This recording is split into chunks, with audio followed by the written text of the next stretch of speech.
Good morning, everyone, once again. Good morning. I hope I'm audible. A very warm welcome to you all. We thank you for making the time to be here this morning. We thank you for. Morning, Mandy. You can hear me? Good morning, Busaule. Kindly confirm you can hear me. Good morning, Busaule. I think we can hear you, but you can't hear us. Okay. I can see some shout-outs confirming that audible.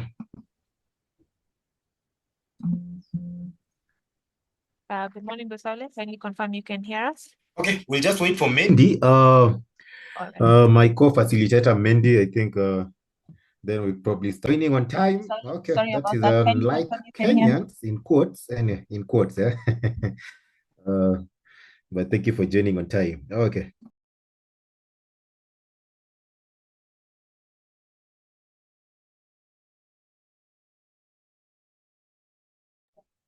Good morning once again, Busaule. If you can hear me, I think we're good to go. Please proceed.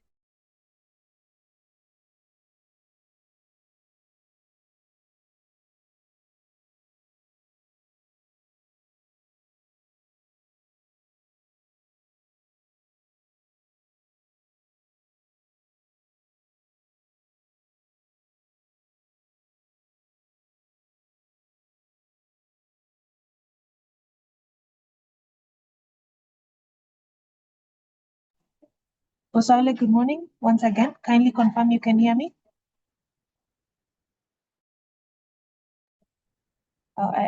Anyone in the chat? Good morning.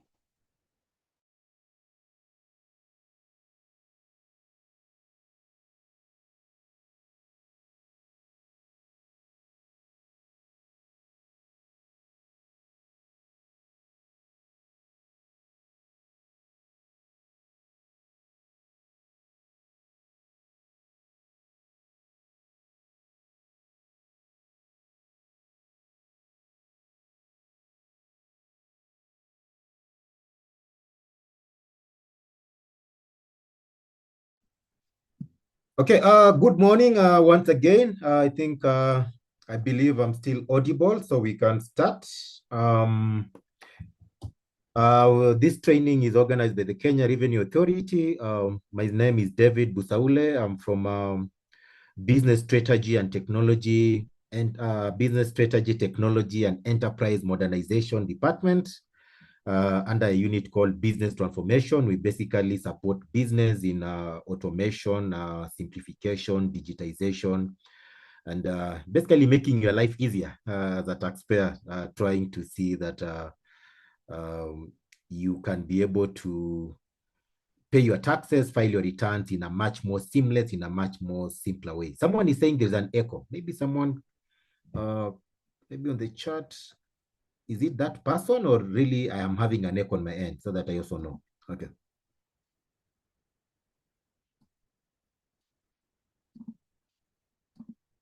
No echo on my end. It's clear. Okay. I think the person with the echo maybe log out and log in. Is it Elizabeth, someone, Juge? You can log out and log in. Thank you very much. I'll be co-facilitated by my colleague Mandy from Taxpayer Experience. As you're all aware, KRA is undergoing a radical organizational transformation. Okay, someone is telling me my audio is low, but I'm really feeling like I'm shouting. Probably I'm not sure if they're the ones to adjust their audio. Is my audio low? So that again, we just ensure we don't leave. My audio is okay. You are quite clear. Okay, I think the ones where your audio is low, log out, log in, probably increase your volume because I feel like I'm shouting. Okay. So yes, today is a simplified pay return. So I'll just continue checking the comments to see if really there is anything negative. So as I said, my name is David. We'll start.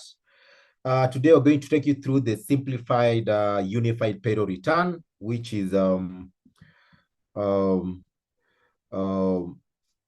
it's a new enhancement KRA has just deployed, and we are piloting for the month of May and June. We wish that all of you in this training will be willing pilotees. We are not forcing anyone to be a pilotee, but I believe by the end of the session, you'll realize, okay, this is the best deal ever KRA has given us in a while. And you'll probably take it instead of going back to your old way of doing things. So I'll just allow me, because of time, to just go directly into the presentation, but I'll still mention a few things as we go by. So allow me to share my screen.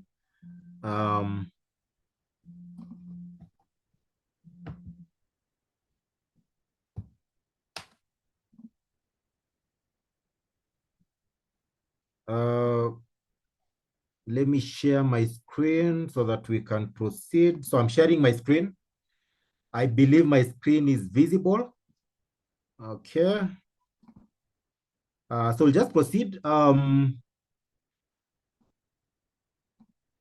I'll try login as an employer. Let me go to logging in and maybe mention a few things which are some new things which also you may probably be interested about. Let me even just log out. As you can see on this profile, something has changed. We've now allowed, I know it's nothing to do with PAYE, but it's just good for you to appreciate some of these changes. You are not being hacked. This is a new enhancement. For now, all individuals will be able to log in. Individuals with national ID will be able to log in using their PIN or their ID. Of course, again, this is part of the feedback we've been getting over the years to just make it easier. So you no longer need to remember your PIN number. You can log in with your ID, and you should be able to log in accordingly, and you'll still use the same password which was mapped to your PIN. So again, some of the enhancements which we've been working on, again, being driven by public feedback and just our attempt to make it easier for you guys to comply. I'll be mentioning maybe other things as we log in, so that again, also we've done some masking. When you go to our checkers now, your full names will not appear. So your names, some personal identifiable information will now be masked accordingly. But now for this training, let me log in with the PIN number of a sample employer. So it was just good to clarify that. Don't write an email and say, I think I'm being someone is so let me log in with an employer so that we can proceed with the training. So this is the training. Another enhancement we've done, especially for those employers who are VAT registered, we've provided for you something called a dashboard. Currently when you log in, I think in your profile, it indicates VAT dashboard, but basically it will be a dashboard for all your invoices and credit notes, because the law requires everyone to invoice, whether you are VAT registered or not. So you'll be seeing this, and it will help the VAT registered taxpayers to be able to track their sales and purchases, and ensure if you realize sales here are more than what you are making, you should be able to download the sales, see where the discrepancy is. Probably you added a zero to a certain invoice, then probably issue a credit note immediately, so that all corrective actions can be undertaken within the same month, and you should be able to have a better filing experience going forward. Also for your purchases, if some of your suppliers are playing games with you, they are not transmitting, you can now download all the purchases at any day within the month. Like you can realize now these are for June, and then you can be able to track and ensure that your suppliers are also issuing the correct invoices using your PIN number, and quite a lot of aspects around that. And even when you're there again on the taxpayer profile, what you've done is we've enhanced the PIN checker. When you come to the PIN checker, let me maybe use my when you come to the PIN checker, you'll now be able to, it's not pay, but it's good now that you're here, be able to know your eTIMS registration status of your supplier. And also if they're in the VAT special table, the system will indicate they are in the VAT special table under a new category down here, just below electronic tax invoicing. You'll see another menu called VAT compliance. If you realize not compliant, it means that supplier in the special table, you will probably avoid dealing with them at that instance until they regularize their issues. Otherwise, when you deal with them, you'll not be able to claim input tax. Again, just enhancing transparency to both buyers and sellers, and avoid the surprises you guys have been getting probably when you're filing. Rather, now you'll be able to track and know the person you're dealing with is compliant, at least at the point where you are dealing with them. and probably you can keep on checking and to ensure that. And of course, the issues of inline to align ITAX to the Data Privacy Data Protection Act, we've now masked the details on all our checkers, whether it's the PIN checker, the withholding VAT checker, the withholding agent checker. You'll not see a full name of someone again, but you see, again, just aligning the IT to data protection and privacy provisions. Okay, I think that was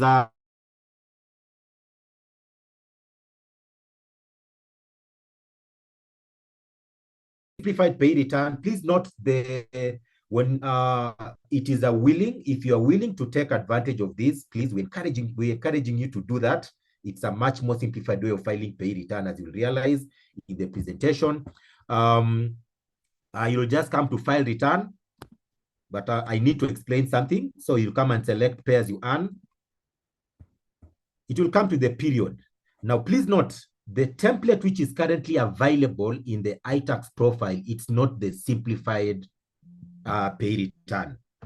The template which is currently available in the iTax profile, it is not the simplified pay return.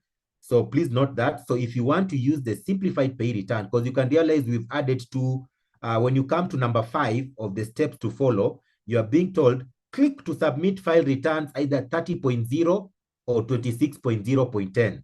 The 26.0.10 is the old template you've been using.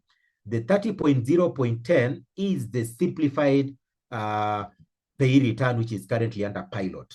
Now, because it's under pilot and we wanted to pilot with any willing person per se, and we do want it to come out that we are imposing this on any employer, because it's a willing employer basis, basically.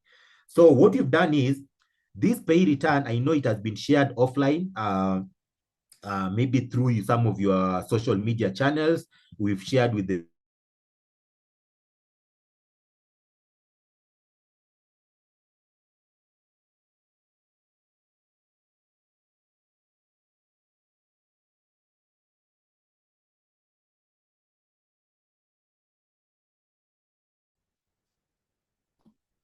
when you go to the website, okay, let me move these to the side or below here. So when you go to the website, go to the KRA website, www.kra.go.ke, go to publications. Under publications, you should be able to see the simplified unified payroll return, the one under pilot, which is version 30.0. You can be able to see it, it's here. It was updated as late as yesterday, because we keep on making changes, making it better on a weekly basis, actually almost on a daily basis. It doesn't change the overall format per se, but it helps resolve one or two issues we're still probably finding through the pilot, but it's still a return to go. By yesterday, I think probably about, I believe now we are probably around 100 employers have already filed using the simplified payroll return compared to the old template. And I think we are tracking the progress, so you can be part of the few to use this simplified version. So this is the simplified pay return. You can download it. If you want to see a sample CSV for sheet B to be used for the simplified pay return, you can also download this CSV either for sheet B, for sheet C, or for sheet D. So again, that is how you can access those simplified payroll return template together with the respective CSVs. So we can proceed now. So that's where you can access them. So once you've downloaded the simplified Excel pay return, which now maybe when you are still there, let me just give you some high-level journey of what KRA is currently doing. Currently, KRA is working on simplifying the filing of the pay return. Not just that, we're actually simplifying, digitizing, and basically streamlining different tax processes, and you'll be seeing these as they're rolled out. So pay is just one of them, but there are different things happening across board, both front-facing and back office processes. What we are doing now is that the first phase of the simplification journey for pay return is simplifying the Excel return, and that is what we've just delivered. We are piloting it for May and June 2025. Then the July 2025 payroll will fully be filed through the simplified payroll return. So that is the first phase. The first phase also of the simplified payroll return has been we've now allowed the government entities who file through the Human Resource Information System. For them, they are going to file through an API. Oh, that's so cool, by the way. They are going to file through an API, meaning they'll not have to log into iTax. We've integrated iTax with the government Human Resource Information System, and all your counties, all your ministries, all the departments and agencies of government, all the county assemblies are going to file their pay return by clicking a button in their payroll system, and that payload will come directly to iTax. It will reflect in iTax under consult returns. It will also reflect on the ledger automatically, and when they do a payment, it will also reflect automatically on the payment side. So again, that is phase one of the simplified pay return. Phase two, which we are currently working on, and we hope to roll it out probably by around September. We are working on rolling out a web-based pay return by around September, probably October latest. A web-based pay return is coming, so we'll be giving you an additional channel. You can use Excel, you can use web-based. Again, whichever works for you, go for it. Also, phase two, what we are working on is we'll be enabling employers who are having less than 10 employees to be able to file a pay return using a mobile app. So through the KRA mobile app, employers with less than 10 employees are going to be able to file the pay return. Again, quite phenomenal on that aspect. And also, we'll be now onboarding more private sector employers who want to integrate their payroll system with KRA so that they can be able to file seamlessly from the payroll side of their. So again, in phase two, we are enabling more private sector employers who are willing to integrate their payroll systems with KRA so that they'll be able to file through the API, application programming interface solution, which we're going to provide to them. So again, they'll be doing seamless filing and payment from the comfort of their office without having to log into iTax. That is phase three. That is rather phase two, which is probably by around September, October. Phase three will continue in onboarding more private sector employers to file through the API platform, the ones who are willing. Secondly, we are also going to provide a free software to employers, the micro, small, and medium enterprises. We are working on a free, simple software for them, a payroll software where they'll be able to use, again, just to ensure they have. So anyone who cannot afford a payroll system software, for us, it will be a simple one. So it would be a simple payroll system software, mostly to be used by the micro, small, and medium enterprises. Micro, small, and medium enterprises, so that again, they can be able to comply better. And also in phase three, which is due by June 2026, we are also going to enable some of you to be able to file your current pay return using a previous pay return. So for those employers whose payroll is not changing much, it is a bit standard. You are paying David and Mandy. Our salary is only 30,000. You don't need to keep on downloading, uploading, importing. That one will come to an end. You can reuse a previous pay return, make minimal modifications, and upload the return again without having to come from scratch. So again, we've been gathering a lot of feedback and just trying to see the challenges around PAYE, and we believe some of these solutions should be able to really, these are solutions for both the micro, small, medium, large government sector. I think everyone is taken care of in this re-engineering and tax simplification of the pay return. Okay, having said that, now we go back to the business of the day. So the pay return is here. Let me show you the old template. So this is the old template you guys have been using, which we are hoping you've now moved from Egypt to Canaan. So please don't go back to Egypt. Let's proceed to Canaan. I know we are probably in the wilderness, but let's keep going. Canaan is the destination, and the simplified pay return is the Canaan. But anyway, it's still good to talk about the Egypt, because we know where we're coming from. So this is the old pay template. As you can see, it had so many sheets. It had about 15 to 17 sheets. You can realize we've never done any major simplification of the pay return since iTax started about 12 years ago. So this is our first major simplification of the pay return, and we're excited about it, by the way. It has been a lot of work, but we hope it will make it easier for you to comply going forward. So this is the return. It has quite a lot of sheets. as you can see, about 15 to 17. When you go even to sheet B itself has about 35 columns. Sheet C has probably about 37 columns.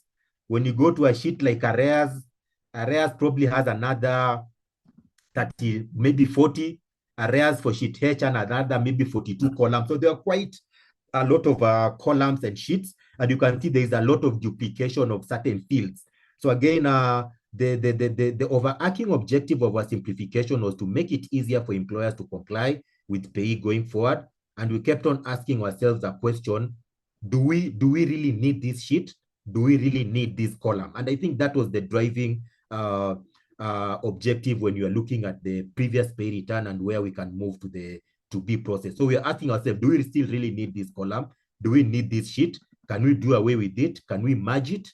Can we add more formulas in the back end to make it easier for the employer? So again, quite a simplification from where we are coming from. And also some of the simplification you'll be seeing relating to lump sum, gratuity, and arrears. You'll be able to appreciate it when you go to the pay return. So that is the old template. Allow me now to go to the Canaan. We are now in Canaan, the land flowing with milk and honey. So yes, so this is it. This is the simplified pay return. We are moving from a high of about 15 to 17 sheets. We're moving to a maximum of 5 sheets. Again, quite, I think, radical, if you can say, on that aspect. But when the return downloads, the return will only download, only 3 sheets will be applicable to most of the pay return. Only 3 sheets will be applicable to most of the employers. I know we are going to have 5 sheets, but only 3 sheets will be applicable to probably 95, 98% of the employers will only need these 3 sheets the way they are. But allow me, because we are going to do training, I can start by selecting yes to the question. Do you have, of course, let me maybe start from the top so that it can flow seamlessly. So we have the employer personal identification number, the PIN still there. So I can probably capture it. Allow me to capture the PIN of the employer. Type of return is either original or amended. That one has maintained. Entity type is still head office or branch. So again, that one we've maintained it. The period, the tax period is of course May. So I can capture it May, but also we'll be working on how we can pre-populate for you the tax period. That's already something we're thinking about for the Excel one, so that when you download, it just come with May or June. But of course, you can edit where you deem necessary. Then, do you have lump sum, gratuity, arrears, or fringe benefit? We added this question so that you don't need to see all the sheets applying to other employers which may not be applicable to you for that respective month. So if you don't have any lump sum, gratuity, arrears, or fringe benefit, you capture no, or you capture no, or you maintain the no. If you have, then of course you can say yes. When you say yes, 2 additional sheets will open up to allow you to capture anything relating to lump sum, gratuity, arrears, or also on the fringe benefit side. So again, that is just now how the return is. And now the return has a maximum of how many sheets? 1, 2, 3, 4, 5 sheets from a maximum of about 15 to 17. Now we only have 5. Now let's go to sheet B, which I think most of you will be using to file. And you can also appreciate how simple sheet B has now become. So of course, under sheet B, we are still going to maintain PIN of employee. So maybe I can capture the PIN of an employee. Okay. You can capture the name of the employee. You can capture the residence. Of course, you can import a CSV, but just allow me to capture one person so that I keep explaining the different options. Then you can still come and import a CSV letter, and you can see how the return behaves around it. Resident status is either resident or non-resident. That is still maintained. It is critical for us to determine the tax, the reliefs and allowable deductions for you, because some reliefs and allowable deductions are only resident, while others are open to both residents and non-residents. So let me go with resident. Type of employee, we've still maintained it because it's an administrative way of the commissioner determining that you are taxed at the correct tax bracket, and also you don't qualify for double personal reliefs if you are maybe working for more than one employer. So I'll still maintain primary employer, but you can still have secondary employee rather. Then the new changes we've done is because we are collapsing the original sheet C, which was for persons with disability, what we realize is only these two columns are unique between sheet C and sheet B of the old return. So what did we do? We brought them to the new return so that now the sheet B will handle both in persons with disability and all other employees will all be covered under the same sheet. So again, person with disability, you can say, if you say yes, the return allows you to capture the person with disability exemption certificate number, the PWD IT exemption certificate number. If you say no, it's grayed out. Again, so I'll maybe go with no for now. Now, what have we done on the aspect of our total cash pay? What happened in the old return? I don't know if it's still open. Oh, it's still open. So maybe let me use the old return to explain this aspect. So you realize on the old return, we had a breakdown of your cash pay. We had basic salary, we had housing, we had transport, we had leave pay, we had overtime allowance, we had director's fees, we had lump sum payment, we had other allowance. Quite a number of columns. I don't know how many are they. Maybe let's count them. 1, 2, 3, 4, 5, 6, 7, 8. 8 columns to just capture your breakdown of your total cash pay. We realized what KRA is more concerned is we tax the total cash pay irrespective of the source, irrespective of the breakdown. So whether you want to call it, I don't know, what is it? Spousal, okay, I don't know. Let's spouse benefit or something. Okay, I'm just trying to think about a word.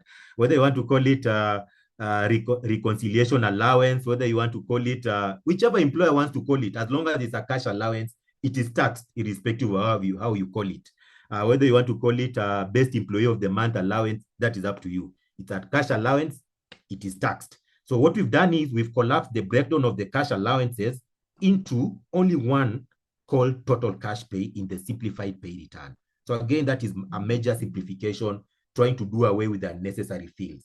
But that doesn't mean that you cannot maintain these fields in your payroll system. Actually, in your payroll system, you can still continue to maintain them the way you wish, but when you come to filing, you should match the cash pays to one value. So please note, KRA is not telling you that to do away with those fields in your payroll. What you're telling you, if you deem them necessary in your payroll, continue with that practice. But for the sake of filing, as we don't need to get the breakdown of your total cash pay, you match them together.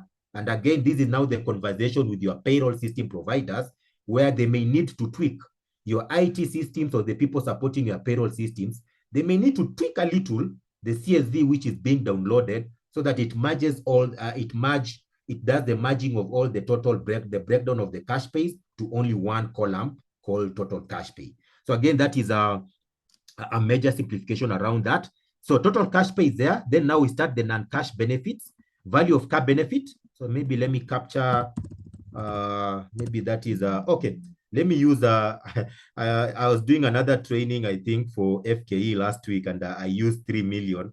And there was a comment that the amounts I've used are out of the common touch of a common Kenyan. Okay, let me use maybe 100,000. Okay, that one hit me. I just thought like for training, you can use any values, but someone was concerned about me using huge values, which are out of touch with an average Kenyan. So value of car benefit, let me use 100,000 as the total cash pay. Value of car benefit, do you have a car benefit? Maybe. For this example, allow me to capture just something. So what is the car benefit? You'll calculate offline your car benefit. You can still reuse our previous template. So please note those are some of the changes. Some of the changes we've done, we've not come with the calculation of car benefit sheet. You realize there was a sheet D. Let me go back to the template. On the previous template, there is a whole sheet D called computation of car benefit, where you needed to capture the employee, calculate, then now come and again capture the benefit, the non-cash benefit here.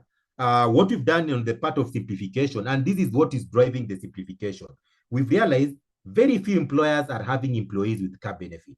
And most of the employers who are having an employee with a car benefit, most likely they have the expertise to be able to calculate a car benefit even offline. So again, I know some people have always been saying we still need the cap benefit, but oh God, that is now, it was a trade, it was a give and take, because when you look at the number of employees liable to cap benefit in a month, out of probably around 3 million, probably only 20,000 or maybe a very small percentage could be liable to cap benefit. So again, looking at that, so the employers with cap benefit, you can still reuse our old template to calculate cap benefit if you're not sure about it, or you can still calculate it directly in your payroll system if it's already enabled. So that is how the cap benefit was dropped. It is not going to the new simplified pay return. So I'll be oscillating between the old template and the new template so that you can just appreciate again some of the.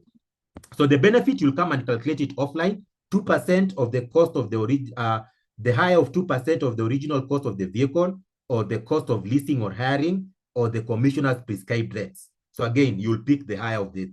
So maybe let me pick the higher. Maybe it's that. Maybe for that, I'm just using it as an example. 5,000. Value of meals. Or maybe let me say 20,000. Maybe for this. Value of meals, again, value of meals had already been provided in a previous, it has already been there for a while. It's only that now the Tax Laws Amendment Act of 2024 increased the value of meals, the minimum, the maximum amount, which is tax, not liable to tax, from 4,000 to 5,000. So again, value of meals, maybe let me capture 10,000. I'll explain. So you realize for value of meals, the return is going to tax the employee on the extra 5,000 above anything above the 5,000, because the commission has provided a limit of up to 5,000, which is not taxable on the employee. So when it is more than 5,000, the commission is going to tax you on the incremental amount above 5,000 for value of meals. But for non-cash benefits, the story is a bit different. For non-cash benefits, when you have any non-cash benefit which is more than 5,000, we are going to tax you in full. So please note the two applications. For value of meals, we tax you on the incremental amount above 5,000. On non-cash benefits, anything above 5,000, it is taxed in full. So please get it right again so that you don't get into problems and you're flagged for underpaying PAYE or probably at the end of by our respective account managers or any other person, which you can easily resolve it. Now we come to type of housing. Housing, we still maintain the type of housing. They are basically what the Income Tax Act provides. You can have benefit not given, which most of us are in the category of benefit not given. But you can still have employer's own house, employer's rented house, agriculture farm, or house to an full-time. So again, the main simplification we've done on the housing benefit is, maybe let me take you back to the old template so that again you can appreciate it. On the housing, you realize the commissioner was using about 5 columns. How many? 1, 2, 3, 4, 5 columns to just calculate the value of housing. So you are, especially if it was benefit not given. So if let's say it was an employer's own house, we were allowing probably the macros. So we are allowing you to capture the rent of the house or the market value. We are still allowing you to capture the rent deducted from the employee. Then we'll calculate the 15% of the gross pay. So we are still doing all those things as part of the simplification again, because again, very few employees are actually benefiting from housing benefit from the employers. So again, it was a trade-off between simplicity and how detailed do we want to go on some of these benefits. So again, now a decision was done where for housing benefit, you will just select the employer's own house. Okay, I don't know why mine is not opening, but I'll probably look at it. So when you come and select, let's say, the employer's own house, it will open the housing benefit column. And again, it will allow you now to calculate 15% of the total gross pay of an employee, the high of 15%, or the rent or the market value, the rent paid by the employer or the market value, less any rent deducted from the employees. All those calculations, you will do them offline, and you just come and resolve it. Then we come to other benefits. Under other benefits, when we started this sensitization for employers on the simplified pay return, we didn't have this column, but we added it because of the feedback we got from employers to take care of certain unique scenarios. Some of the scenarios are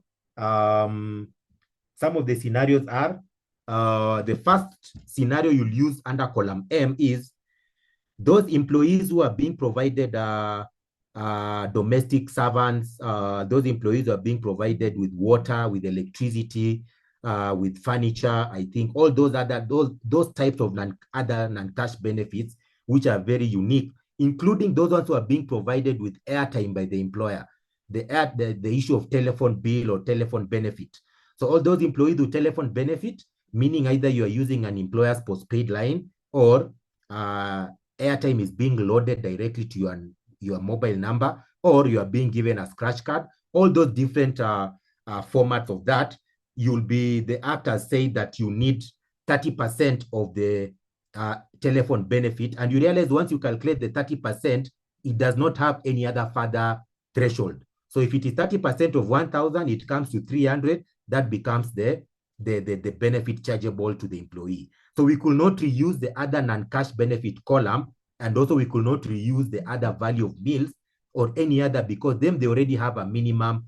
They have some threshold around 5,000. So again, that is how you can you can now declare the other benefits relating to domestic, water, electricity, furniture, including the 30% private cost for telephone benefit.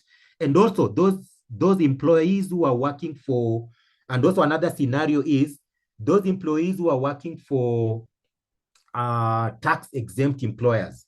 There is a scenario where for tax-exempt employers, when let's say David is working, okay, KRA is a good example. Let me use David at KRA. KRA is a tax-exempt employer. So when for David being an employee of a tax-exempt employer, when I contribute pension, let's say of about 20,000, let me use 30,000. I contribute pension, my actual pension contribution is 30,000.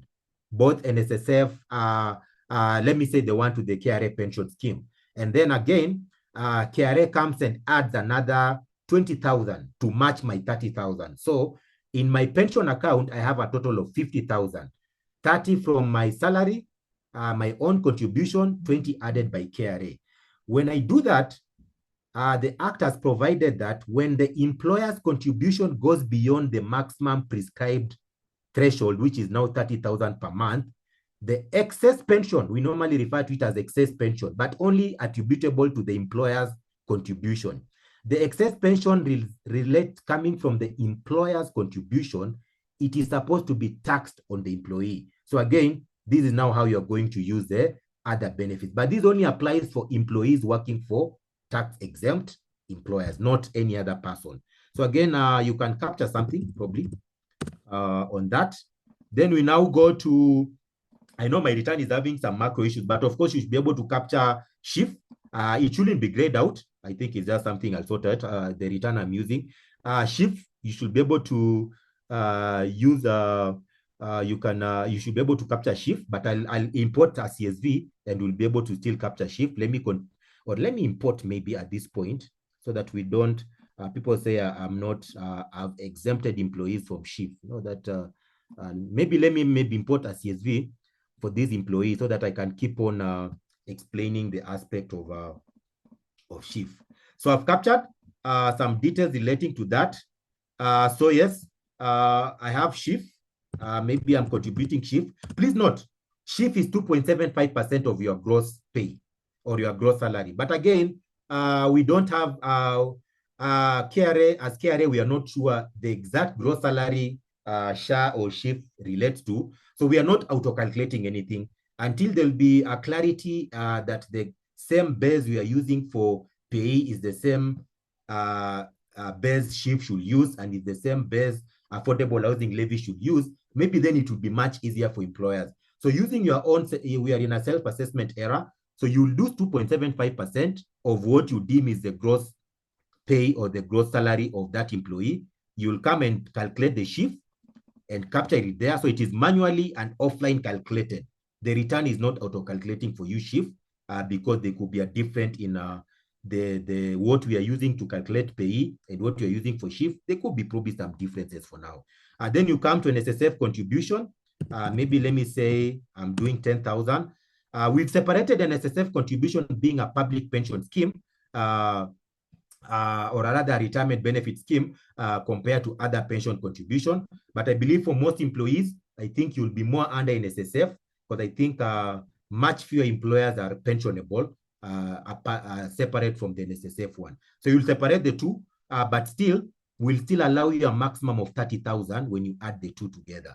So we are not saying that you are allowing 30,000 for NSSF and 30,000 for other pension contribution. All of them put together will still allow you a maximum of 30,000 as the allowable deduction relating to pension. Then we come to post-retirement medical fund.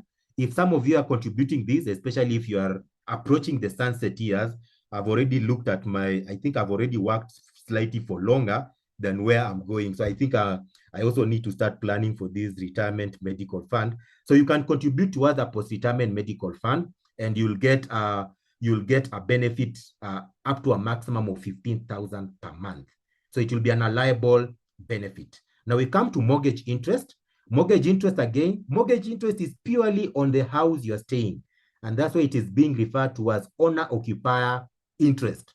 It is for one house and where you're staying. You can have 5 houses, but you cannot claim 5 mortgage interest. So please, employers, when you're giving this mortgage interest, be keen on only giving mortgage interest on one house, because even if you are a man or a woman, and probably you have more than one spouse, you can only be staying at once. At one night, you can only be at one place. So again, mortgage interest is only for one house per person. So, but again, the maximum interest is 30,000 per month. Again, you come to the affordable housing levy. This is the actual contribution by the employee. So again, as a contribution, you'll calculate the 1.5% of whichever gross salary which is liable to affordable housing levy. You'll come and capture the amount. What will happen is, in the back end, once you capture the amounts of the affordable housing levy contributions by the employees, once you capture it here, the return is going to double it. And when you go to the tax due, you'll be able to see what the return has done. So maybe even move this to 10,000 of affordable housing so that you can just have that example. So we have the total gross taxable pay. What is taxable pay? Taxable pay is basically just gross pay plus total cash pay. Is basically total gross pay less the allowable deductions. So, and of course, how do you arrive at total gross pay? You pick the total cash pay plus the non-cash benefits. You arrive at the total gross pay. Then to arrive at the taxable pay, we less any allowable deductions to arrive at the taxable pay. So that is the taxable pay. Then the relief is here. Then we have also the amount of insurance relief. So if you are providing an insurance relief to employees where the premiums are being deducted from the payslip, please give them the relief in the payslip. And I think you've seen in the Finance Bill 2025, there is an express provision to employers that you should provide all allowable deductions and relief to employees at the point of payroll processing. So that at the end of the year, no one is in a refund position for employees. So again, please, employers, take that. If your employee is having some premiums, insurance premiums being deducted through the payslip, give them the relief at the payroll at the time of processing the payroll. If they are being deducted some mortgage repayments, please give them the mortgage interest liable deduction at the point of the payroll. If they are contributing shift, please give them. It is actually legal.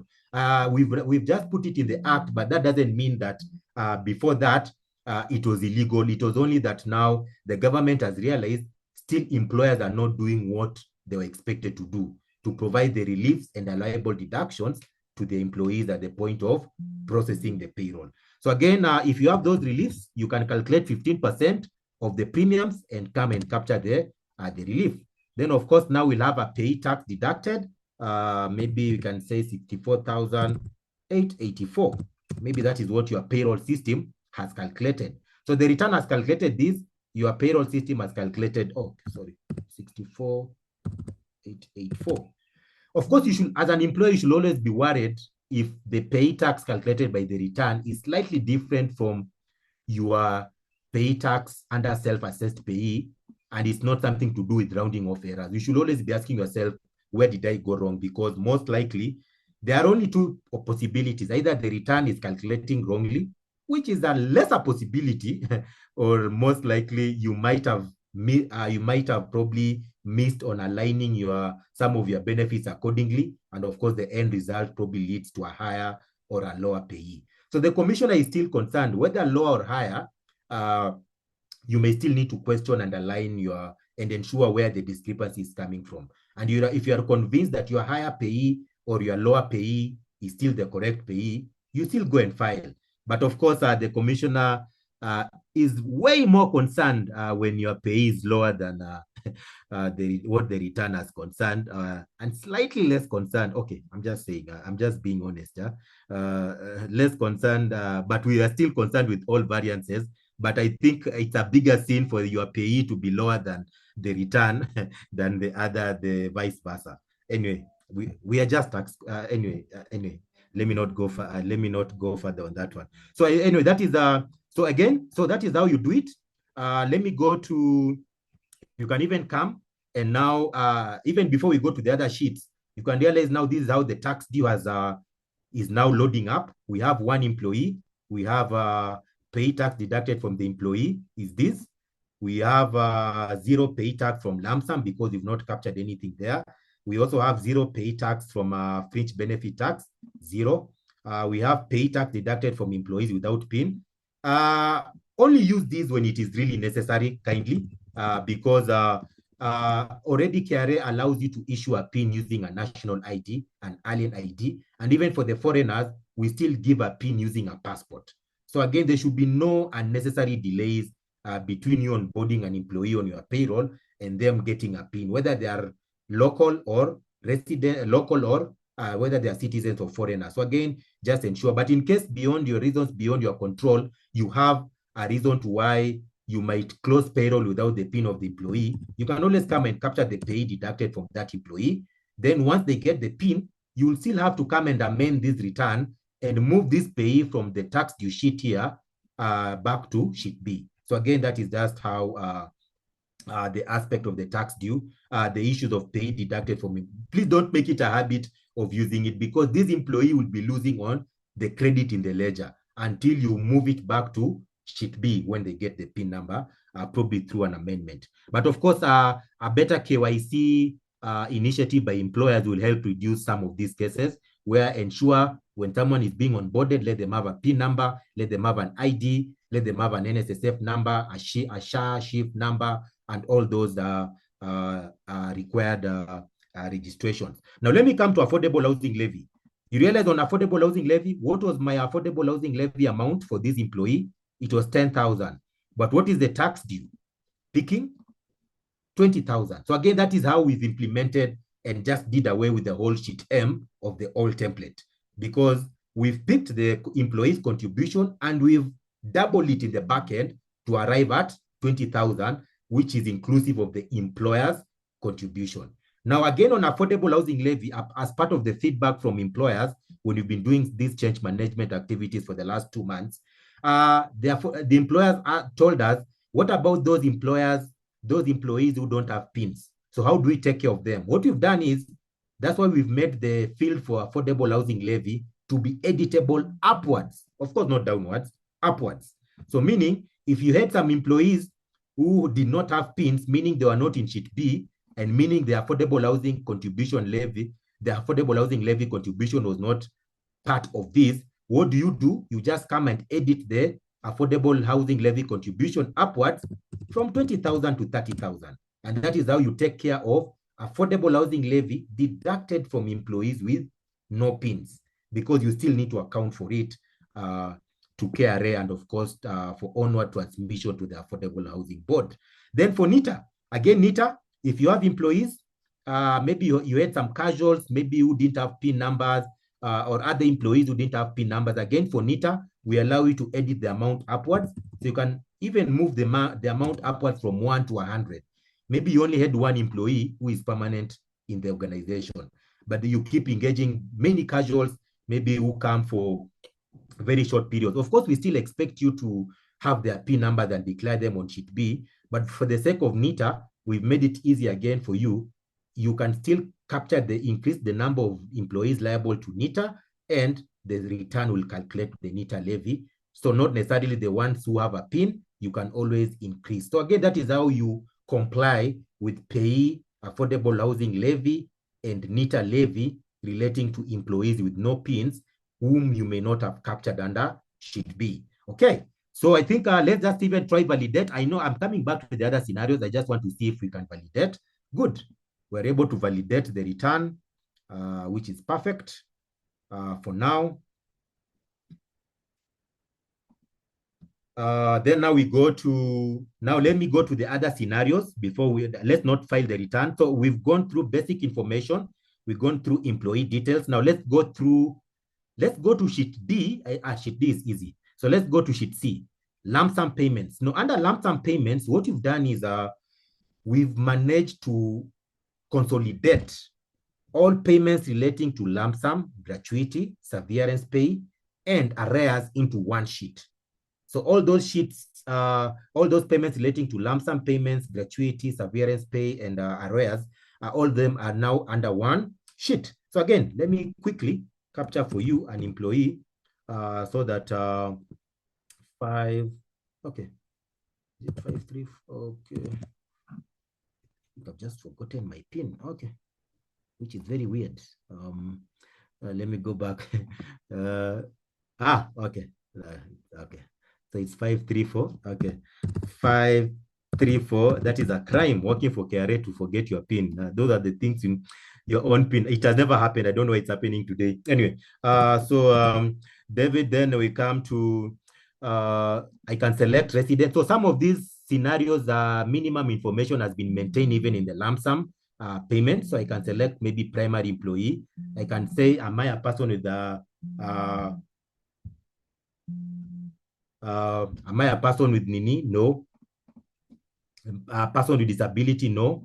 Type of payment. Now, under type of payment, that's where we have 3 types of payments: lump sum, gratuity, stroke severance pay, and arrears. So let me start with lump sum quickly. Probably not going to the NINIs, but I'll show you. So under lump sum, we have 3 categories. We have specified term contract with compensation. We have unspecified term contract with compensation.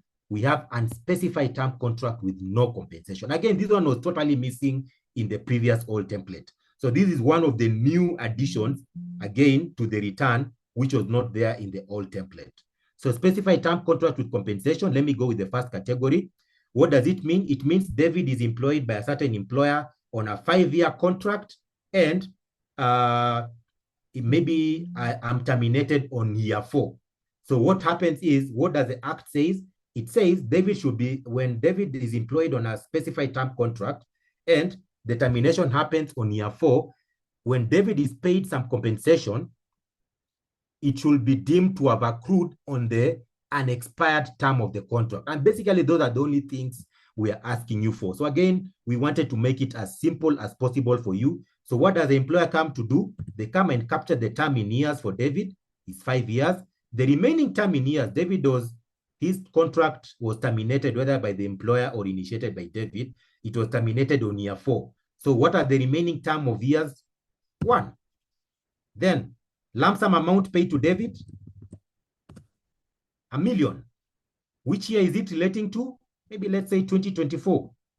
And just that, by just capturing those 4 fields, capturing the contract term in years, which the employer has, the remaining term in years, capturing the lump sum amount, the return in the backend and the year, the return in the backend is able to calculate the payee automatically for you. Again, making it easier for the employer. So you just need to capture the bare minimum details. And what we've now done is we've put so many formulas in the backend to make your work easier. So just capture what is necessary, which you should be knowing. And that is basically how you go about the aspect of lump sum. So very simple for an employer, and even someone who probably may not be able to go about it. We are making it easier for you to calculate. Now let's come to the second category, unspecified term contract with compensation. You realize now what has happened? The macros have grayed out some fields, but they have opened only one field. So under the second category of an unspecified term contract with compensation, what does the Income Tax Act say? It says this employer when the contract is unspecified, but it provides for compensation, the act has said that compensation will be spread forward using the current annual remuneration. So which fields are we asking you? Only the lump sum amount, the current annual remuneration, and sorry. And yes, the current annual remuneration, let me say it's 500,000 for this employee. And of course, how are we going to spread? We're going to spread it forward for 2 years. So again, we've made it easier for you not to keep on capturing these employees on a line item more than once. This is actually the simplicity again we've brought to the employer, because the ideal situation will be you capture this employee with 2024, 2025, 2026, 2027. What we've done for lump sum, we've managed to come up with formulas which can auto-calculate pay on the back end, but still applying those rules accordingly. So again, lump sum payment is $1 million. Current annual remuneration is 500,000. We use it to spread forward. And when you select the year again, maybe let me say 2024. So it will be spread forward on 2024 and 2025. Again, we arrive at the pay automatically. Just that. The system auto-calculates pay by just you capturing those minimum details. Now let's go to the last category, unspecified term contract with no compensation. What does the act say? How do you tax such employees? It says if an employee has an unspecified term contract and it doesn't provide for compensation, but the employer paid the employee some compensation, the act says that we should spread the lump sum forward for 3 years. So again, what are we asking for? So basically, we were just trying to see, let's only ask for what is relevant to an employer. So maybe let me say 3 million for this example. That is the lump sum which was paid. And by default, we are spreading it forward for the next 3 years. And what is the spread per year? 1 million. And when you select again the year, which of course the payment is being paid, and of course it will be the one determining going forward. When you select the year, even if it's 2025, what happens? The pay is calculated again automatically. So we've really made it simpler and easier for employers to calculate pay on lump sum payments. Quickly, let me go to gratuity so that we can have good time for Q&A. So those are the 3 scenarios of lump sum payments which were totally missing in the old template, but now they're available in the simplified. So the simplification is not just simplifying, but also we are providing even scenarios which were missing in the previous template. Again, let's now go to gratuity and severance pay.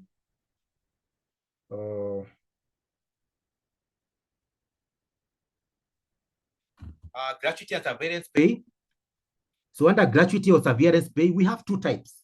We have the gratuity, which again, they were totally missing in the old template.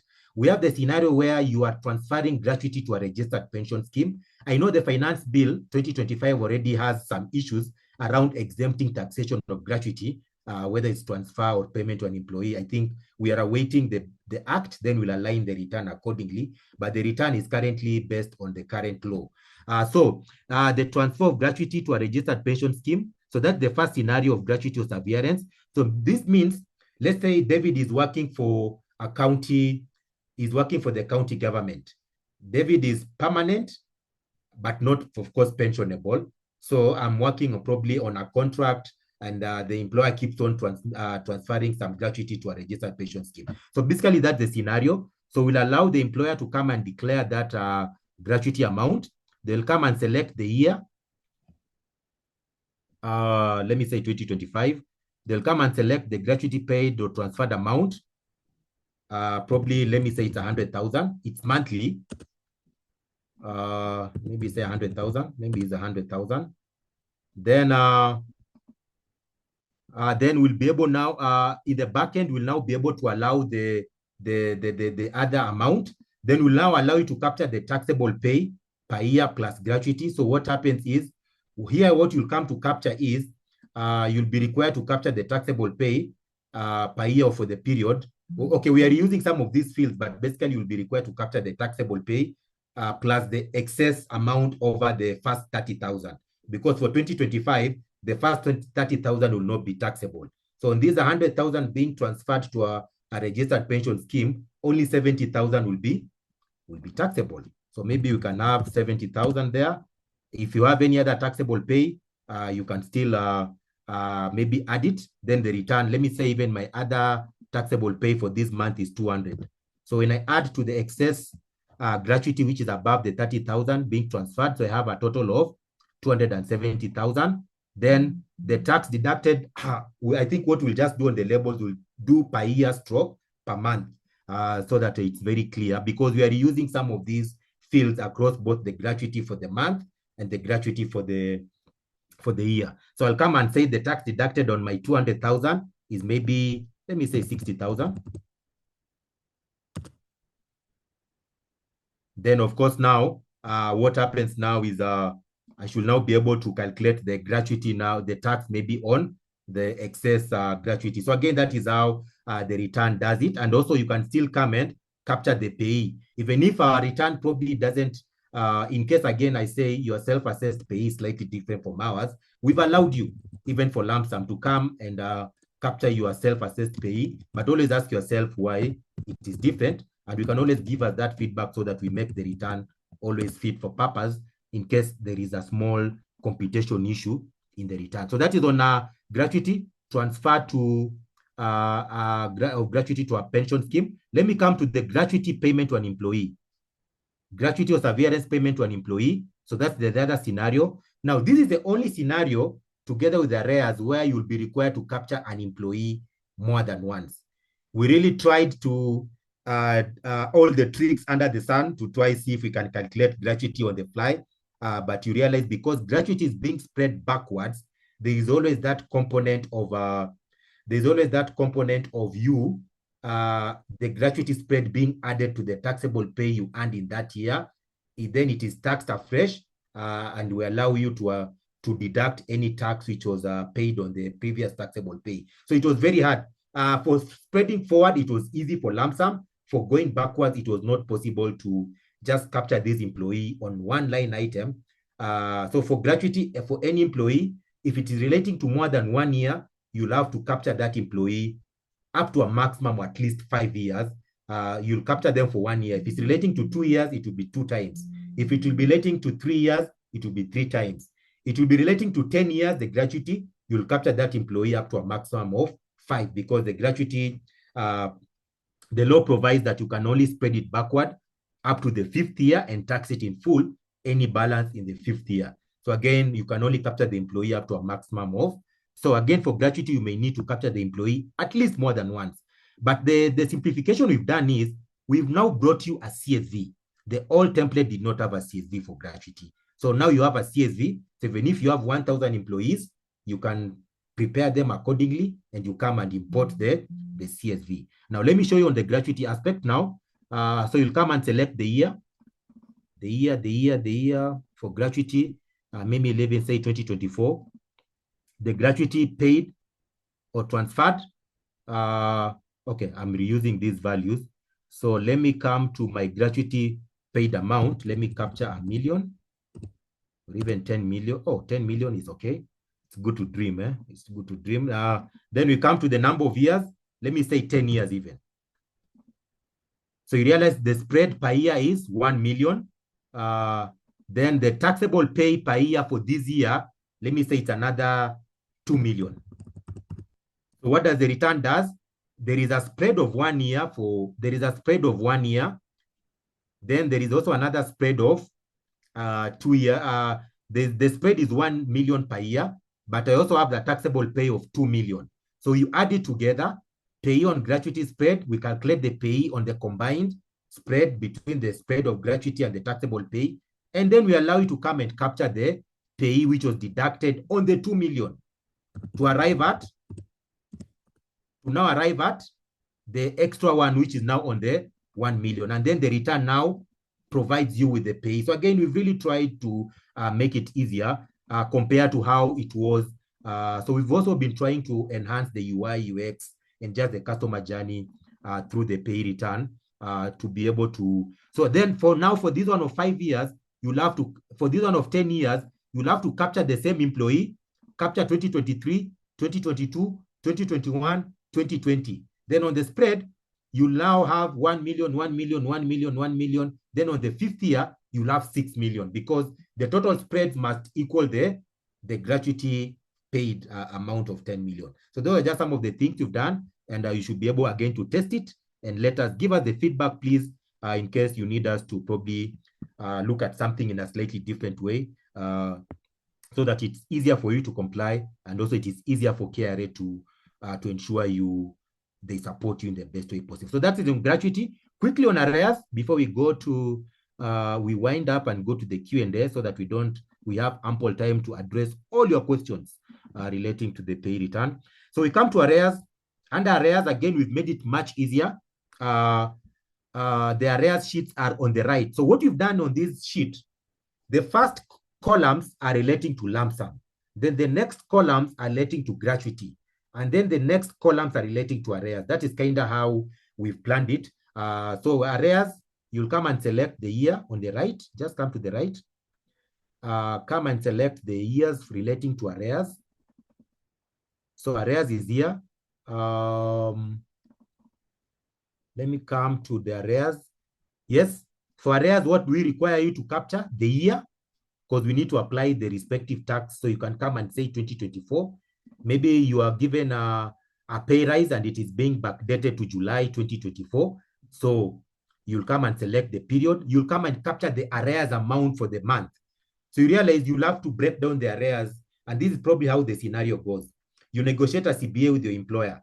They give you a pay rise. Maybe they say each employee, I'm just using a very basic example, each employee is going to earn 50,000 per month extra.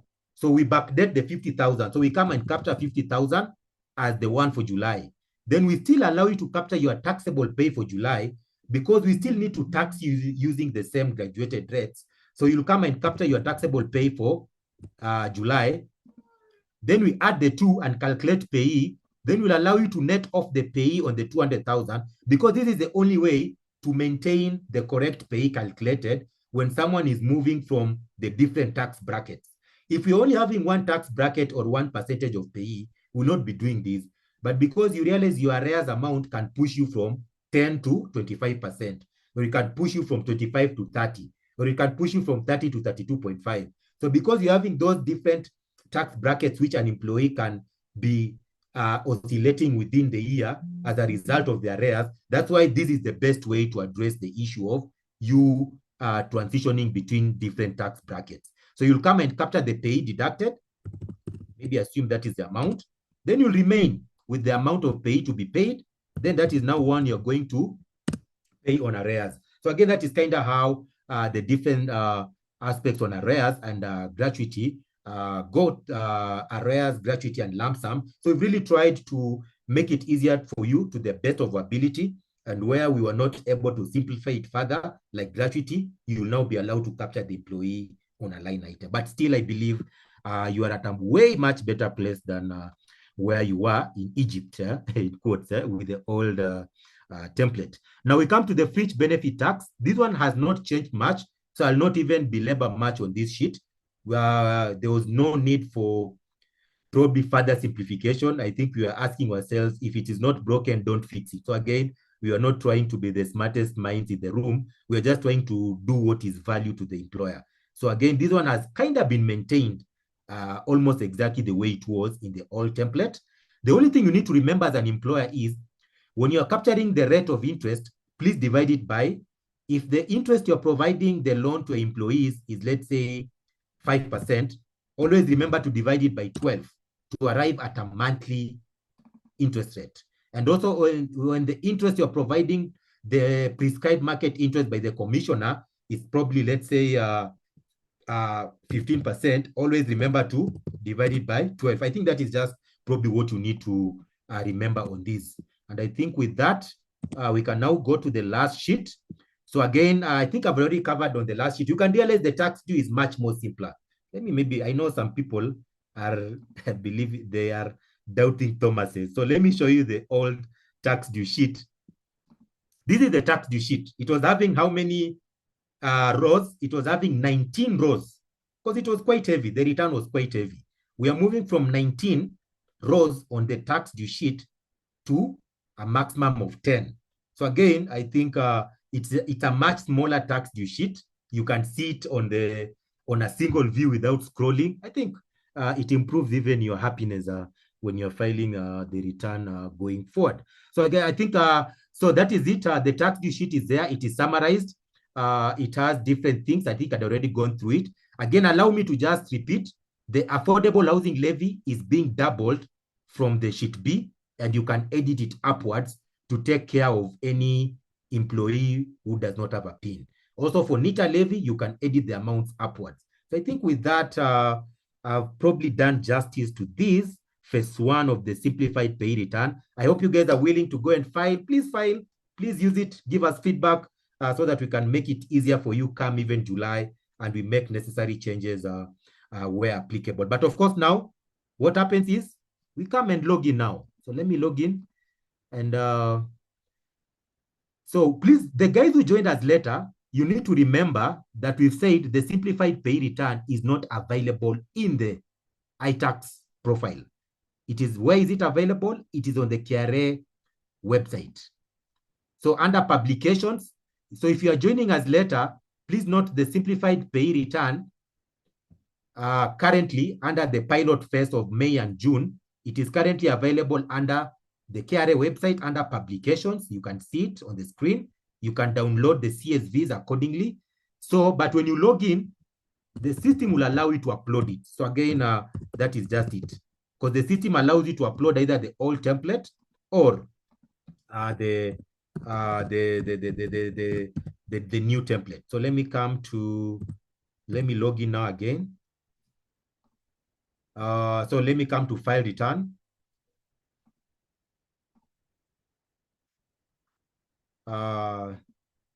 Choose file. I think by default, when you zip, it goes to, that's fine. Then you realize you can either file the simplified version 30.0 or the old template 26.0. So all of them are available, but please note where you get the simplified one is on the website. Then of course, now you come and submit the form. Of course, I'm using test environment, but I believe it should be able to go through. On that aspect, oh, it has told me something. Perfect. It has brought me some error messages. The mortgage interest for PIN Bs cannot be greater than the monthly limit. The post-retirement medical fund. So of course, now what do? I can just go and change the two, and of course, re-upload the file, and you proceed to file. Now, once of course you file, I think because of time, the normal things, I think you guys know it. You come to payment registration, and you select, you go and generate a PRN for PAYE. So you'll go to payment registration, generate a PRN for PAYE, then go to agency revenue, and still generate a PRN for affordable housing levy and NITA levy. But also just for the comfort of employers, we're already thinking how we can have that unified payment slip for all the three, especially for the employers who are paying the full amount. So again, that is something we're thinking about, how you'll be able to file the return with both PAYE, NITA, and affordable housing levy. That one is already taken care of.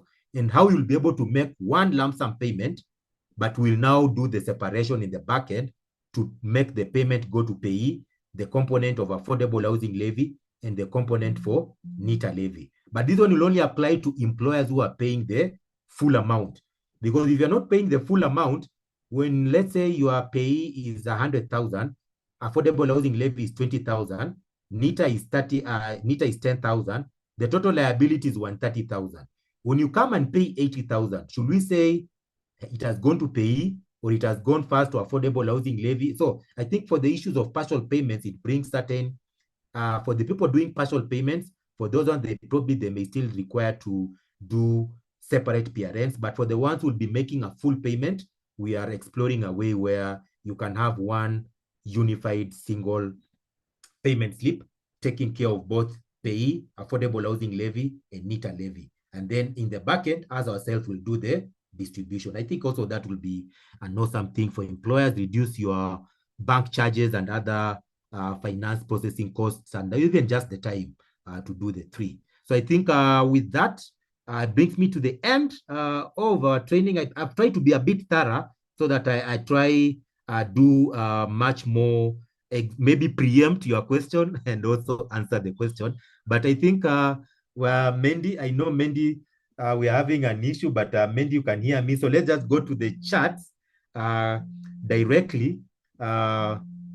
Just hold on as we go to the chats. Okay.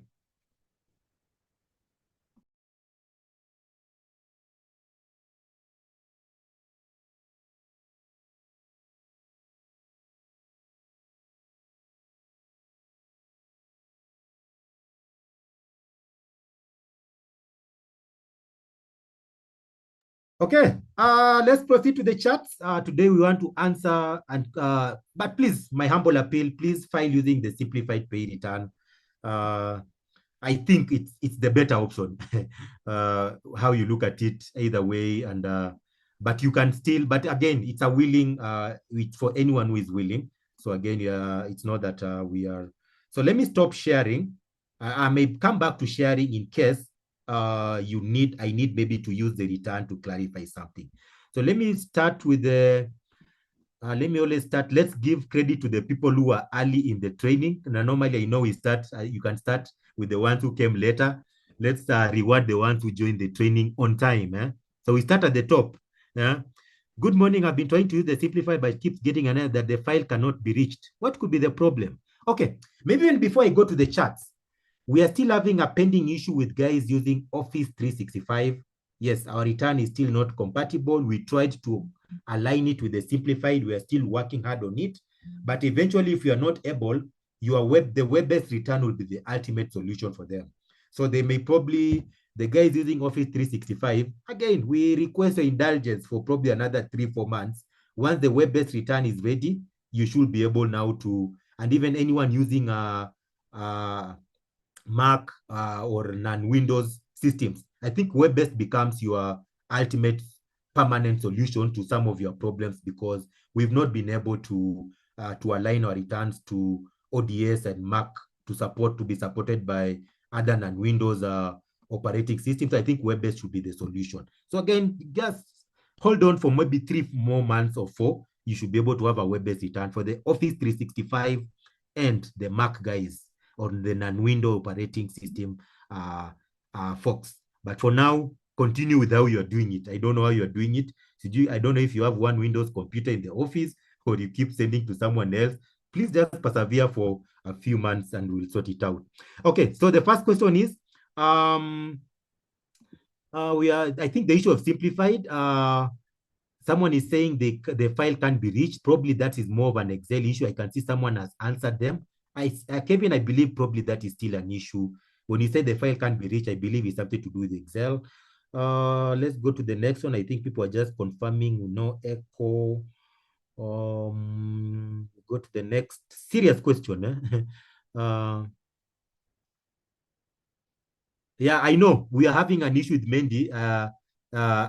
You guys can hear her. Me, I can't hear her, but you guys can hear me. But anyway, we'll sort it out. Tomorrow, I think all systems will be good and you'll hear both me and Mendy at the same time and we'll be hearing each other. But I believe it has not probably compromised the quality of the training. We've tried to do as the best to deliver it still. Good morning. I can't validate my pay returns on Excel. What could be the problem? That is Mumbai. Probably an Excel issue, but if it's Office 365, probably that is the issue. Maybe you may need a different Windows, whether it's 2019, 2013, 10, whatever, but not Office 365. I think that one has an issue. Unless, if it's not an Office 365, most likely just your macros are not working as they should. For the simplified sheet, where can we input FBT? I think Mukungo, I have already explained. You say yes to the question, do you have lump sum gratuity arrears? Then, of course, you capture the FBT on the sheet. I think that's fine. What does withholding certificate means and where does the interest come from? Okay, probably this is different from PAYE, but withholding certificate is a certificate issued by the system once someone you've offered a service to or you've invested something, when they are paying you some income which is related to withholding, a certificate is generated. But you can always engage KRA. Peter, you can engage KRA or your account manager for that, so that we don't lose the plot on a simplified pay return. We tried the pilot for pay, but it gives us an error on column M, other benefits. What could be the issue? Okay, Joyce, probably you can, I don't know what could be the issue. You can probably escalate it to your account manager or even the contact center. We should be able to take care of it because other people have been able to file, including the other benefits section. Ensure you are using the most recent current Excel return, which is on the website. I think it should be able to work for you. I've tried to use the simplified return with a few stuff, but I keep getting an error. Okay, I'm not sure which error you're getting because I realized mine was seamless. I just, and I think I expect, there are no miracles I was doing on my end. I expect probably you to still have the same experience. But again, we appreciate the feedback. You can probably engage your account manager and we can be able to guide them on where the error is coming from on the aspect of, on the challenges probably you are getting on the aspect of the payee. I think when people keep on commenting, so maybe I know I just want to go through maybe the questions which are not being, I've tried using, I think that one on the dashboard. Is it possible to view prior months? Alex, for now, the dashboard will be for the current month on phase 1. But as we go forward, yes, we'll allow you to view the previous months, Alex. I think on the KRA dashboard, that is it. Let me continue with the questions. I think they're now coming in, but I believe, where do we put pension when an employee is contributing additional pension on their own other than NSSF? Hilary, the same columns are used for both mandatory and voluntary pension. So both voluntary and mandatory pension, they are used, we use the same columns. Where is the sample CSV sheet not downloading? Oh, that is from the website. Okay. Probably I'll liaise with the website guys to see where the issue is on that. How can I reach my account manager? I've been calling the office, Nairobi, West Nairobi, without any answer. You can probably reach us through the contact center and they can connect with West of Nairobi, and they can also map you the account manager where need be, so that they can work with you on this.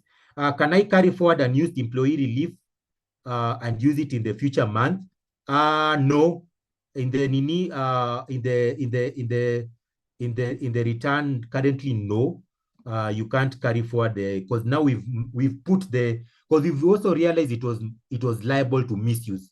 So the relief will be purely maximum 2,400 per month. If that employee has an issue at the end of the year, let them apply for refund from the commissioner. How do I treat the provident fund as the previous format was self-calculating on the excess? I'm not sure what you mean, because on the calculation of pension, there is really no, apart from separating NSSF and other pension, the calculations are still almost the same. And as long as you're contributing to a registered retirement benefit scheme, then you should be able to capture the allowable benefit, and we should allow you a maximum of 30,000 per month.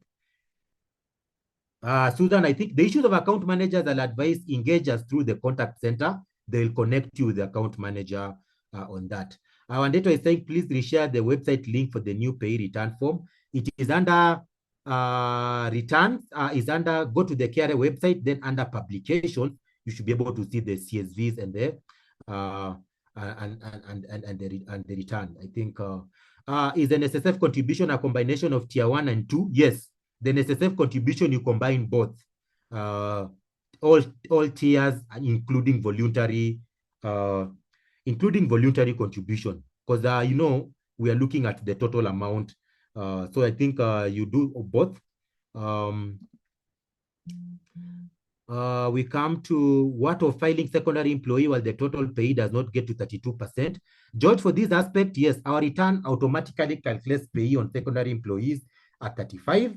But we've allowed you a self-assessed pay column. You can capture a lower pay if you believe, and you believe beyond reasonable doubt that they are not in the 32% band. So as an employer, you can do that. The form is not downloading. I'm getting an error ID. I'm not sure because I've just downloaded one. And I believe some people in this room have also downloaded. Maybe you can just check again. What is affordable housing levy relief rate? There is no rate anywhere. The rate is no longer there for affordable housing levy. Affordable housing levy is now an allowable deduction. It's no longer a relief, and the rate is 1.5% of your gross salary. So the rate is 1.5%, and it's now an allowable deduction. It stopped being a rate going forward. David, you tried the customer care center. They say they're not able to connect us. Please come up with a CC for us to reach the account. No, okay. I'll pick it up with the contact center. I think they lied to you, Susan, but I'll pick it up with them. They should be able to connect you because they are the connection between KRA and you. So I'll pick it up with the contact center if they told you that they cannot connect you to an account manager. That is not correct. Okay. The CSV templates are not downloading. Why are people saying the CSV templates are not downloading? Let me just go to the website. Maybe seeing is believing. So we are on the website. Let me just share my screen because they are getting too many questions on the CSV templates not downloading. So probably there could be an issue on how they were uploaded. So I've gone to the website. I've gone to the pay return. Let me click on the download. I've clicked on download. It has downloaded. You can see my download has happened on the actual pay return. Now let me come to the CSVs. The CSVs has also downloaded. So I'm not sure the challenge guys are having on downloading where it's coming from. Maybe it's something to do with your firewalls or something. Because from my end, they are actually downloading. So I think you can probably recheck and see where the issue is on the issue of download. Chats. I also want to go back to Q&A a bit. So let me stop sharing again so that I can be able to see the stop share. So let's go back to our chats. Oh, they're here. So on the charts again, I think the issue of downloading, we've sorted it out. It's probably something on your end. Because me, I'm using, I think, Firefox. Should an internee be taxed when you pay them for transport daily? You know, people pay taxes. Pascal, people pay taxes when they surpass the threshold. So yes, you'll capture the emoluments you are giving, but is it a reimbursement? I think you also need to look into the whole issue about is it really a salary, an emolument, or a reimbursement, so that you know how to treat it accordingly. I have a challenge. I think I'm trying to see if there is anything unique. I'm also not able to download. I think I've clarified that issue. Please download the lump sum one. Okay. Then you guys should have said the lump sum one is the one not downloading, because the one it's coming out, the lump sum one has downloaded. So I think the eyes have it. I don't think there is an issue with downloading. Probably check the issue on your end. I've downloaded all the sample ones you've given me, and I think they're downloading. So probably just check with the browser or maybe some other issues around that aspect of. So I think let me continue with some common questions which are not being repeated. Please consider housing the SHA.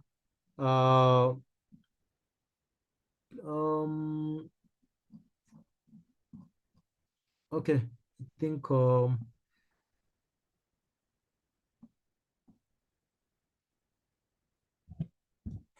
if it's an issue with Firefox, I think I'll try liaise with the website team, because you should be able to download it across different browsers. But for now, I think I'm using Firefox, and we should be able to need. Someone is asking, all my employees are missing pay for 1 month despite the company paying all the pay. I've written letters to Nairobi. You don't need to write a letter to anyone for the issue of missing pay credits. We've already given a role to your station. They should be able to post those missing pay credits as long as the employees were declared in the pay return. And even from January 2025, we now post pay credits on filing and not on payment. So I think already that issue is fully resolved. Just engage your account manager on any issue of missing pay credits because the role is with them. They can initiate the posting for any employer who wishes to do it for a certain period. How do you file pay for a school, especially where they are below the pay amount? You still declare the employees. The pay return is not necessarily for employees who are earning more than 24,000. The pay return is for an employer to declare their employees.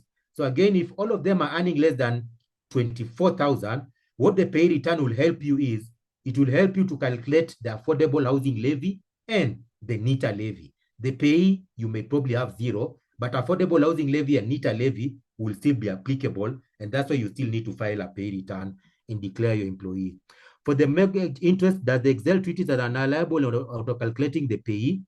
Yes, mortgage interest, it will treat it as an allowable deduction. Kindly advise on how to treat bonuses. Bonuses, I think nothing changes on how you've been treating bonuses. So when you pay them, declare them in the return. Is it a cash bonus? Then you declare it under the total cash pay and it is taxed accordingly. Again, I think the rules have not changed on how bonuses are taxed. How can I generate P9 forms? P9 forms are basically generated from your payroll system, or you can use other systems. Like you can still use even Excel. I think it just depends on your skill set and how you can be able to do that. All my employees are missing pay. I think I've already answered that, and I'm now trying to click the ones I've answered because they are becoming too many. All my employees, is it on our end that they are not downloading? I think I've confirmed that. You can probably try with Mozilla, but I'll pick it up with the website team, because I've just confirmed on my end that they're downloading using Mozilla. Or should I go to Chrome? Okay, let me go to Chrome and also test that issue and see if it is downloading. So let me go to Chrome for this. Let me even go to Edge first. Let me go to Microsoft Edge. Let me go to KRA website. Let me go to publications. I'm just testing that because it seems like there are so many questions around downloading, yet from my end, they are downloading is working perfectly. So I've gone to I've gone to Edge. I'm downloading.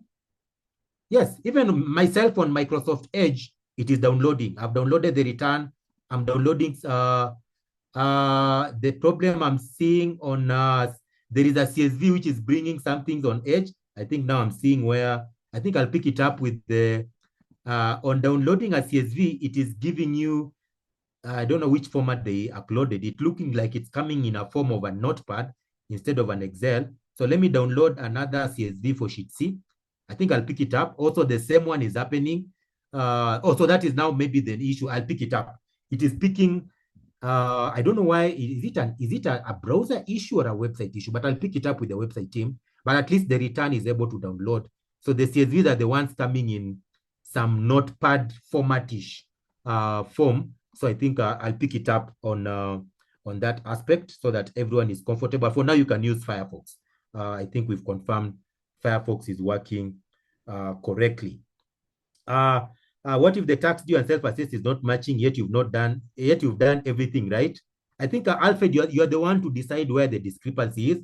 You can still proceed to file the return with a different self-assessed payee from the one calculated by ourselves. But also just know, you should be convinced beyond reasonable doubt that you have done the correct thing. Otherwise, there could be something either on the KRA side or on the other side. I think I'm just trying to pick up. I already aligned with the car and I'm allowed to make the amendment. Can I use the simplified pay return template? Oh, okay. Allow me to clarify something. The simplified pay return can only be used from April 2025 going forward. And so if in case you'd already filed a return using the old template, we are still going to allow you to amend using the old template. So again, that is how we deal with the transition. So if you file using the old template, you amend using the old template. If you file using the new return simplified, you amend using the simplified pay return. Someone is asking, is the housing tax relief of 15% deducted? No. The housing relief of 15% was already repealed. We no longer have the aspect of 15% of housing levy as a relief. From December 2024, housing levy is now an allowable deduction. There is no relief. So I hope no one is applying. So there is now the issue of 108 and 9,000 is no longer applicable. It will only be applicable for last year between March and November 2024.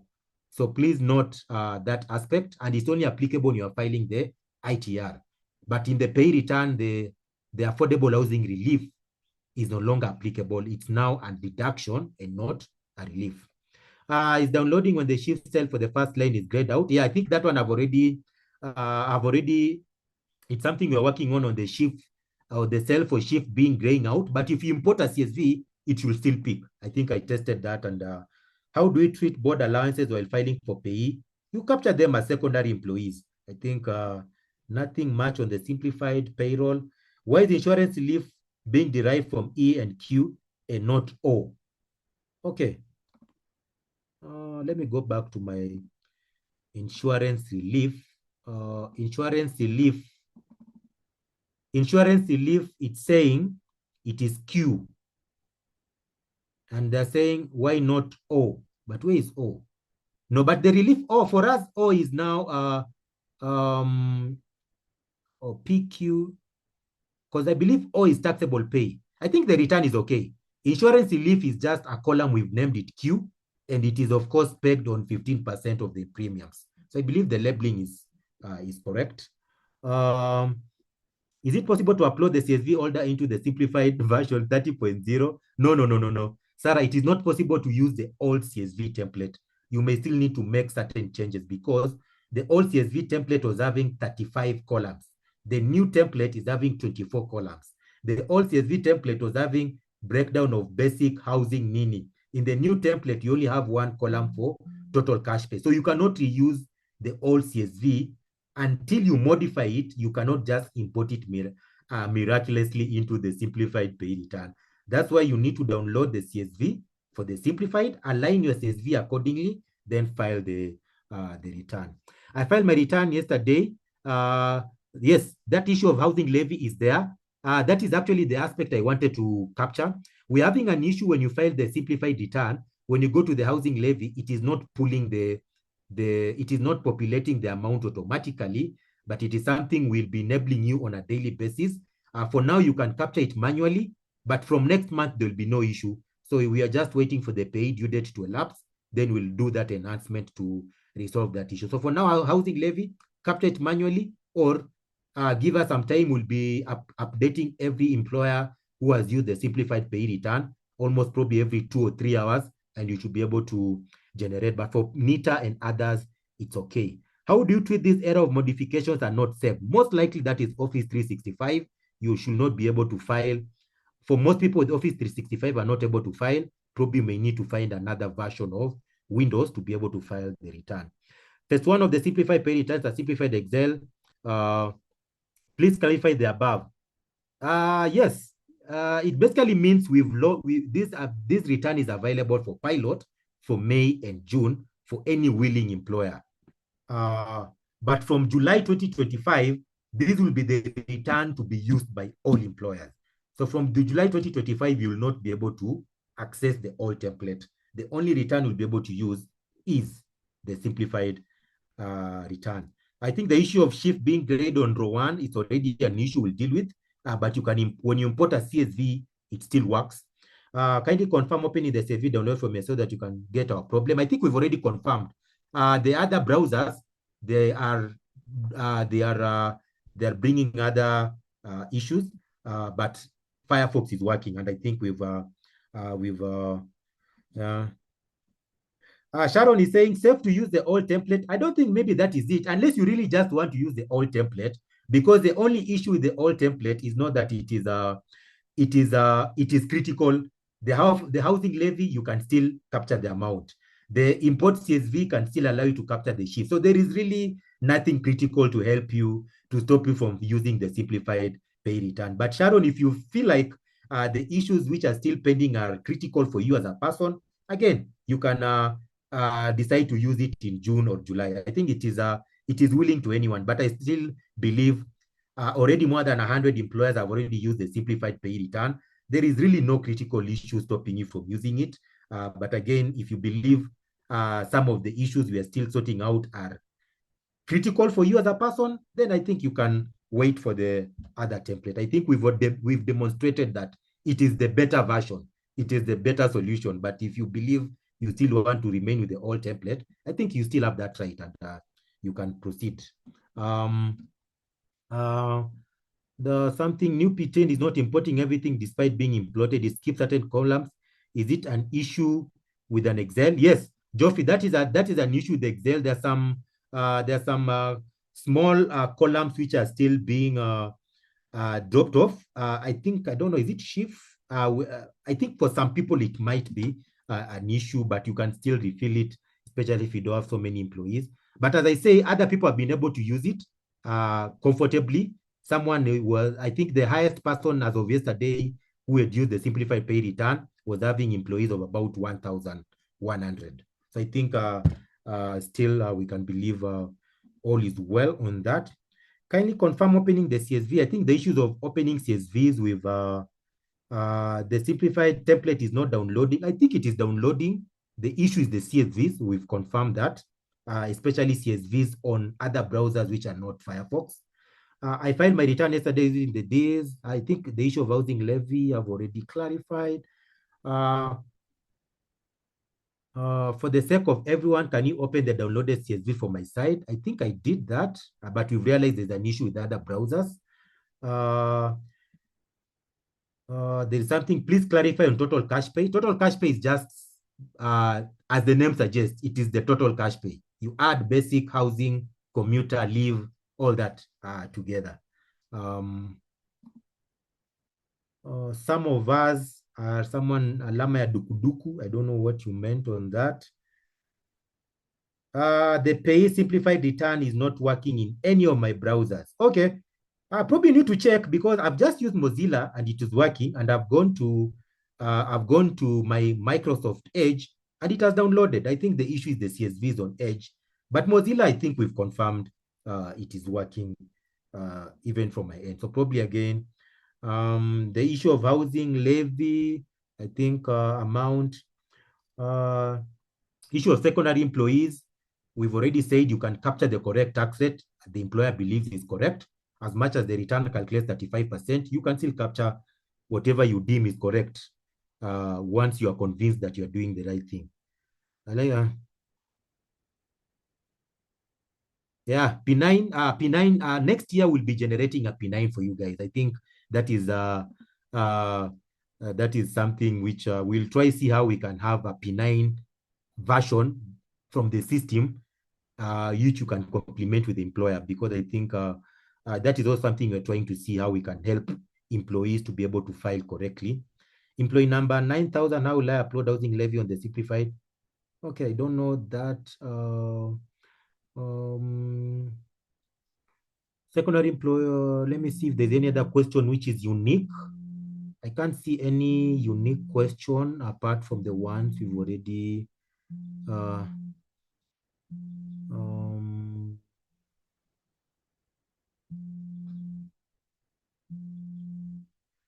someone is asking about gratuity and severance pay on full year work. The return will still allow you by there to do that. Oliver, Olive, is it Olive or the return will still allow you to calculate gratuity, and it will still calculate on full year work because you'll be selecting the year against each. So it should still be able to align with the practice that you spread gratuity against full year worked. So meaning if you pay gratuity in 2025, the years you're going to select for you will be 2024, 3, 2, 1, up to 2020. The return will still allow you to do that. I think, let me get from Mandy if there is any unique question she has seen, but I think we've addressed all your issues both through the training, and we can always come back and just be able to see. Tomorrow we are doing the same training, so you can still join tomorrow in case maybe some things were not clear today. And probably if you join a bit late, now join on time so that you can get the whole content from the.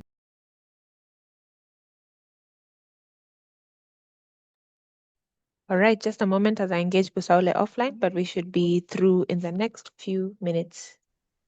Let me check the Q&A if there is something unique, but I'm believing the questions should be almost similar. Any unique thing on the Q&A apart from the chat?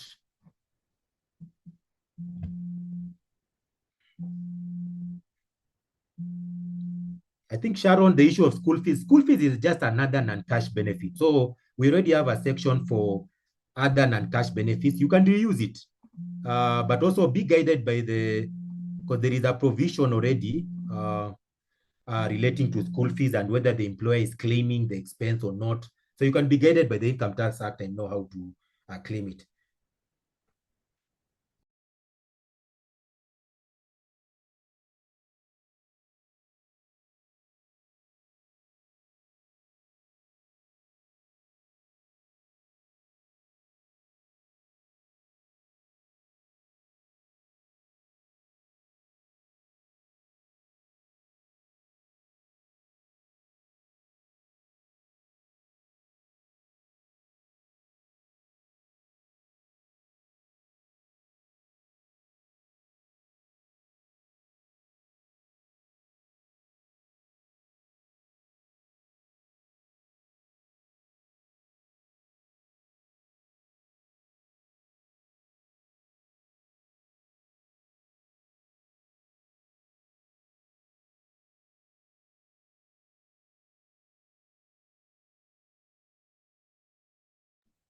Sorry, I was getting some feedback from Mendy because we are not at the same place. So yes, let me just address some of the pending issues. You know, we are in the rollout and we're not saying the rollout is perfect, but we are willing to make it better for everyone. The main issues which have been reported in the simplified pay return rollout is when you file a return with affordable housing levy, when you go to generate the payment slip, you'll not see the amount, but the system allows you to capture the amount manually. So again, we are working on it, on criticality. Is it very critical? Of course, not critical because it still allows you to generate capture the amount, but you are working on it to resolve it. The second issue we are having is the current return on the aspect of when you download the acknowledgement receipt, again, the affordable housing levy is not pre-populated on the acknowledgement receipt. But when you view the return, you should be able to see the affordable housing levy liability, and also you can also be able to see it from the Excel return you've just uploaded. So I think that's the main aspect around, and of course the aspect of shift. You realize when you're capturing an employee manually on line 1, the shift is grayed out. But when you import a CSV, it allows you to import the CSV with the correct amount. So again, so these are normal issues which can always come out in a pilot phase, and that's why we wanted to pilot for May and June so that by July everything is easy. But where I sit, there are issues which are not critical. You should be able to still find your way around it. The only issue, I'm going to pick it up immediately on the aspect of the website. We are still resolving them, by the way. As I said, you can capture the HL amount manually, or you can give us at 2 or 3 hours. We update it and you see it automatically the way you're used to seeing it. But again, we believe there are minor issues compared to the criticality of the issues which could be there, and should probably not stop anyone from using the simplified pay return because you can still pay HL by manually capturing the amount. You can still capture the employees on row 1, even for shift, by importing a CSV. So it is not really a showstopper, but it is, we appreciate the feedback and we'll be able to make the process better. Come the next filing for June, all these issues will be fully resolved, and you'll be having a better seamless pilot from June. With those few remarks, I think on the aspect of you can still join us tomorrow same time using the links which were shared through your email. But we are glad that you are able to be with us for these 2 hours, and we are grateful that probably we've imparted more knowledge to you. And with those few remarks, all the best, and compliments from the Kenya Revenue Authority for joining this training, and we look forward to again engage tomorrow and many other sessions even in June and July, until you'll be well versed to be able to file the pay return. Asanteni sana. I'll pick up the issue with the website on other browsers which are not Firefox, and also will continue basically implementing your feedback to the best of ability. Asanteni sana. Have a good one. Good.